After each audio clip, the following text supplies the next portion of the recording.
Un día importante para esta cidade e evidentemente para os traballadores e traballadoras de ENCE. Deste xeito definiron dende Comisións Obreiras a xornada de onte, cando se coñeceu a sentenza do Tribunal Supremo que valida a continuidade de ENCE en Lourizán. Con eses milleiros de compañeiros e compañeiras que dunha vez por todas van a saber o que van a poder facer coa súa vida, van a poder adoptar decisións ao respecto do seu proxecto de vida.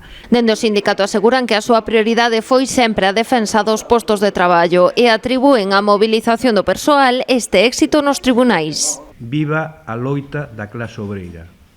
Nos pensamos que a sentencia do Tribunal Supremo de onte ten moitísimo que ver precisamente con todo o percorrido de movilización e de loita por parte dos traballadores afectados, por parte de empresas auxiliares. Pedrosa tamén se referiu ao Concello de Pontevedra, criticou a intención do alcalde de seguir recorrendo a sentenza. Sin siquiera coñecer cal é a argumentación da sentencia, xa se anuncia que se vai a seguir nesa loita cerril para cargarse a ENCE.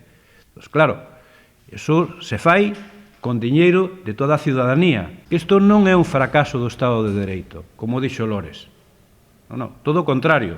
É dicir, isto é un fracaso personal de Lores e do BNG. De cara ao futuro, Comisións Obreiras asegurou que a intención é exixir a ENCE que reforce a súa aposta por Lourizán. Reclaman un plan estratégico de investimentos e un maior control das condicións dos traballadores das empresas auxiliares. Tamén reclaman para Pontevedra o proxecto que a Pasteira anunciou para as Pontes. A partires de que ENCE vai a continuar en Lourizán, creo que ENCE deberá estar obligada a cumprir unha reivindicación histórica, aquilo de que había que completar o ciclo productivo en Pontevedra. Para completar o ciclo productivo en Pontevedra, a fábrica de papel tisú pensamos que deberá de pensarse na posibilidade de que se instale na comarca de Pontevedra. Pedrosa criticou ademais a actitude de outros sindicatos que asegurou antepuxeron outros intereses aos dos traballadores.